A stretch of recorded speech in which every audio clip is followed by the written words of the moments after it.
In truth, we didn't care much for the Twek.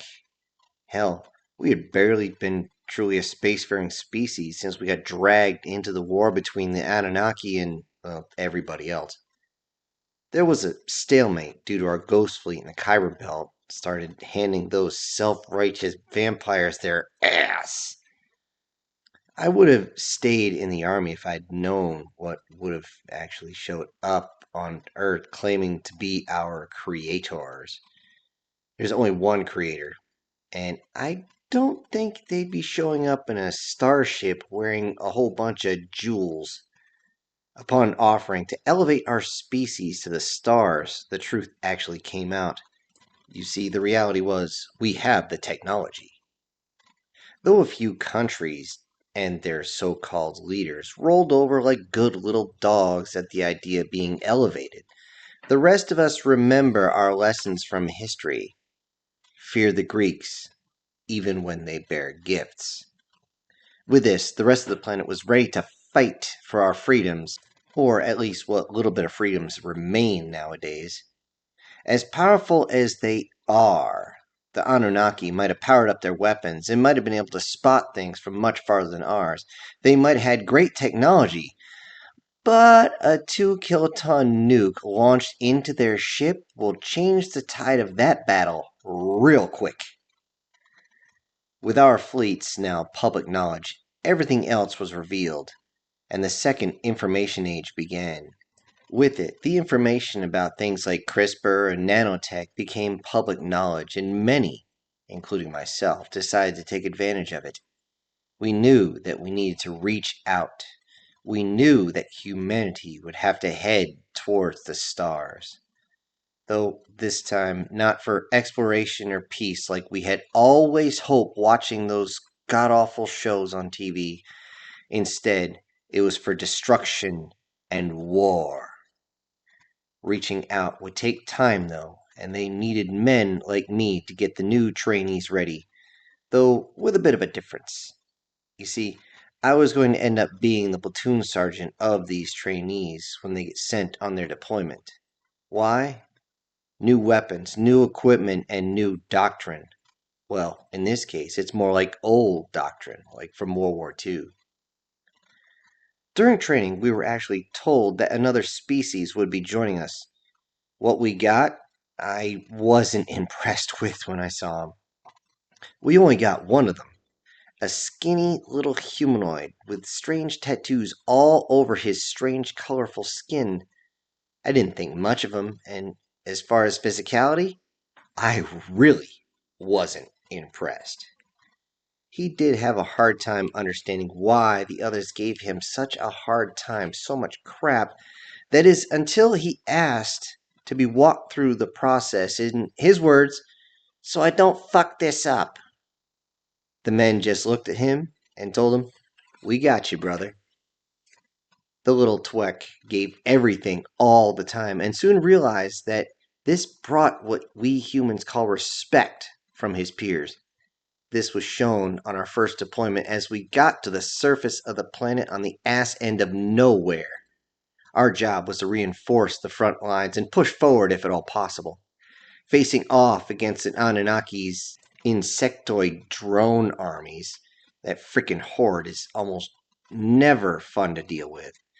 Especially when they have waves of fire just dumping on our lines at the same time. In our suits, we feel pretty much indestructible as we pushed forward right into the fire. Advancing, all I could hear was the screams of rage, horror, and pain as we advanced. Reaching the next phase line, I realized that only about 60% made it to the line. With this, the LT was missing, and I left one squad to watch the line, which was now quiet, as we went back to check on the wounded. As I reached the LT, or I should say what was left of him, I could hear a scream like a stuck pig, which was kind of alien but also familiar. As I got to the impact crater the screams were coming from, I could see my Twek on his knees trying to hold the blood into his body. The explosions had ripped open his suit, and he would die if we didn't get him back, and soon. He screamed as the hemostatic bandage is placed on him, as it burns like hell anyway, as another one of my men jumped into the crater. As he did, I could see an incoming VTOL on my HUD. I turned to him and said, "Bird's coming in. You get him on that bird, and the moment it touched down, you got me?" He responded simply, "Yes, Sarge," and he was gone. As I headed back to the front, I could hear him say as he lifted up my twelk, "Don't worry, brother, I got you," as he hoisted him up on his shoulders and took off like a damn shot. After the bird left and everyone was back to the line, we received word that the enemy was actually withdrawing from the planet. We had beaten them back so hard they didn't want to lose any more. Looking at my men as I also looked at the blood on their armor, I also looked at the blood on my hands and all over them. It was red, but almost pink with a hint of purple, and I knew where it came from. Clicking on the local comms, I decided to talk directly to the platoon. I started by saying, "They say the enemy is retreating. They say that we should just hold the line here, let them go. I say, if they had run from the start, then I would actually relay that order and tell everybody smoke 'em if you got 'em. But we have our comrades' blood on us right now. You all know what that means." The sounds of human readying weapons and positioning themselves ready to charge is all you can hear in the deadness of the battle space. I simply give the order, "Kill them all!" and off we go. We have several operations afterwards, and nothing ever seems to go to plan. Especially when your transport hit and you end up crashing into the shallows of an island chain on some paradise world in the middle of nowhere squared. Most of us fell on our training and finally got to shore without too much of a problem, though we would have to fish out our gear. Our Twek, well, he panicked, and I had to be there to drag him out of the water with everybody else. Unlike us, you can't just give him the Heimlich maneuver and let the diaphragm do what it does best. Nope, we have to give him old school CPR once we actually shove all the water out of him. He was actually so shocked to be alive, we joked that we had actually just given him a new lung. That's how he's alive. He thought we were serious at first. That is, until we started laughing. We might not have been serious then, but we were much more serious later when we had to drop into the Twek's homeworld. I mean, what a shit show that turned out to be. With all the action, maneuvers in space that the ships had to do as they were constantly under fire, there were mass drops all over the place, and I was one of them. It was so bad that I ended up only linking up with one person from my platoon on the way to the rally point. On the way through an empty town, we thought we saw a drone. Immediately, we raised our weapons, ran, and chased it down. I can't be able to tell anybody where we are. It turned out, as we went around the corner, that it was a young Twek, just standing there. It wasn't until we showed our faces that the kid kind of relaxed a bit, because I think the kid was about to shit himself. After we showed that we weren't a threat to him, the kid started calling us something I didn't understand before leading us to others. I was amazed. The place was full of little kids. Most looked like they were barely out of diapers, definitely prepubescent. There was two others, though, two late adolescent females, but they looked like hell.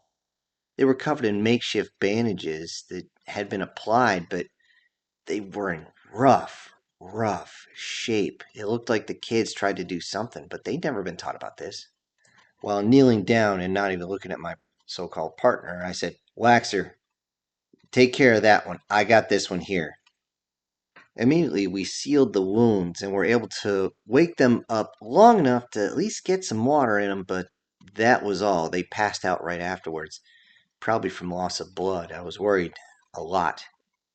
As I finished up, me and Waxer gave the kids what rations we had, along with all of our remaining water.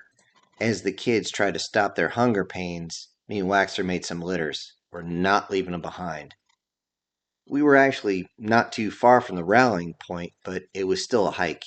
and we should have medics on site when we get there. Especially since taking this planet back is a joint operation of 4 different species. And by now, they should have finally taken out all the Anunnaki drones in space. As we fastened the females to the litters, the young ones kept calling us that strange word and kept flashing their arms around. We didn't have time for this, though.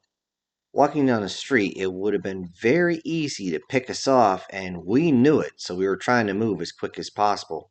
We also knew these civilians needed out, so we couldn't leave them. Which is why, when a projectile pierced my abdomen, I used the pain to drive me on. Thankfully, my wonderful partner with me spun around and took out the attacker with ease. Dang, he's slick. But when he asked if I was alright, I simply yelled, "Shut up and keep moving!" With the kids close to us, we dragged the survivors as fast as we could to the RP. Getting close, there was a very welcome sight. Here comes the platoon running at us, telling us, let go, we got this, let go of it, we got this. I only got a few steps before my legs actually buckled after releasing that litter, and I was down on one knee, and I wasn't sure if I was going to stand up. Others from the platoon helped me to my feet as they rushed the 2 females to the waiting ships, screaming for medics the entire way. The little ones didn't leave me or Waxer as we were brought to the RP. To our surprise, the Tweks were there and recognized the children. The children, of course, ran over to meet their parents or whatever family members they were. I still don't understand what the hell they were saying. As the medics gave us IVs, and of course sealed up my body, which, by the way, as they do that, burns like hell, so all you're going to hear from somebody is, "Son of a motherfucker, you got it, fuck you go, you piss and shit." I got the word that we would be moving out soon.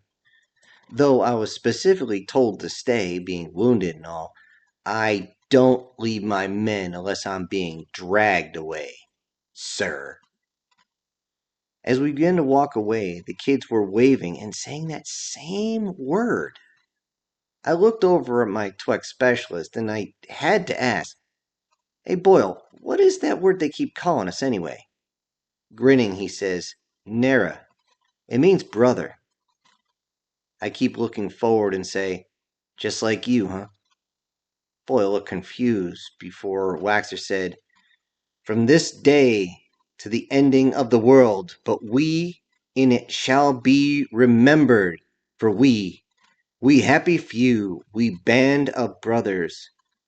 For he today that sheds his blood with me shall be my brother." Boyle looks around to the others in platoon and sees them nod at him with a silent understanding. He then begins to show his emotions a little bit before Waxer says, "Don't worry, I got you, brother." Another voice snaps through the air, "No, we got you, brother."